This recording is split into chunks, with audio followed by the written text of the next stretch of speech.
You're having trouble taking left turns, you can't quite stop. You're an 80% bicyclist. বলিউডের রূপালী জগতের heartthrob নায়ক সালমানের চেয়ে কম জনপ্রিয় নন ওয়েব জগতের সালমান খান। বিনা পয়সায় ইন্টারনেটে জটিল সব অঙ্ক শিখিয়ে বাংলাদেশি বংশোদ্ভূত সালমান এখন শুধু আর ইন্টারনেট জগতের তারকা নন, বিশ্ববাসীর চোখের মণি তিনি। Single digit addition. It's like 1 + 1 is equal to 2. Khan academy নামের তার অলাভজনক প্রতিষ্ঠানের আওতায় ইন্টারনেটে প্রায় 4000 অঙ্কের সরল সমাধান আপলোড করেন সালমান।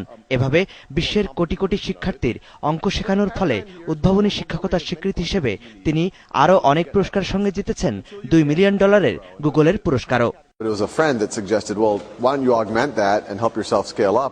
এক শুভাকাঙ্ক্ষীর পরামর্শে ইউটিউবে জটিল অঙ্কগুলো আপলোড শুরু করি। অচিরেই সেগুলো থেকে উপকার পেতে শুরু করেন অগণিত মানুষ। I'm the CEO of Sumazi.com. We're building the technologies that connect you intelligently to the people you don't know. পিছিয়ে নেই নারীরাও। বাংলাদেশি বংশোদ্ভূত সুমাইয়া কাজী Sumazi.com নামে একটি ওয়েব সেবা দিয়ে এরই মধ্যে বিশ্বের প্রভাবশালী ওয়েব উদ্যোক্তার তালিকায় তার নাম লিখেছেন।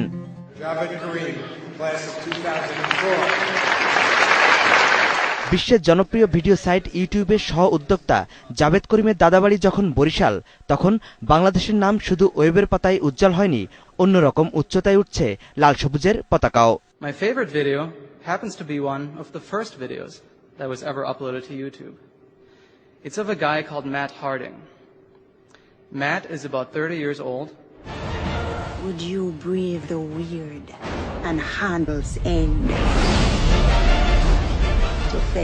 2007 সালে প্রথম বাংলাদেশী হিসেবে অস্কার জিতে আলোড়ন সৃষ্টি করেন রাজবাড়ির নাফিস বিন জাফর। আলোচিত cinema pirates of the Caribbean at world's end সিনেমায় ব্যবহার হয় তার তৈরি সফটওয়্যার। স্বীকৃতি হিসেবে পান অস্কারের সায়েন্টিফিক অ্যান্ড টেকনিক্যাল একাডেমি পুরস্কার। We saw some cool stuff there about historical recreations, but mostly what we saw were things that are really stupid for a human being to do. So did you really lose all your tuition? I'm not going to graduate. শুধু পর্দার পেছনে নয়, খুলনার মেয়ে সুমাইরা আহমেদ বাংলাদেশি কোনো অভিনেত্রী হিসেবে ইতিহাস গড়ে নায়িকা চরিত্রে অভিনয় করেছেন হাম্বল রিভার নামে হলিউডের সিনেমাতে। আর ফ্রান্সে বসবাসরত কিশোর ফাইম আলম গড়েছে আরেক ইতিহাস। দেশটির জাতীয় কিশোর দাবা চ্যাম্পিয়ন ফাইমের অদম্য মেধার কাছে হার মেনেছে ফ্রান্সও।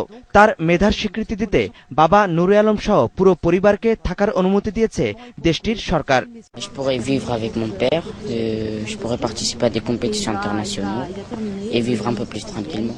শিবলি রেজা আহমেদ, এটিএন নিউজ, ঢাকা।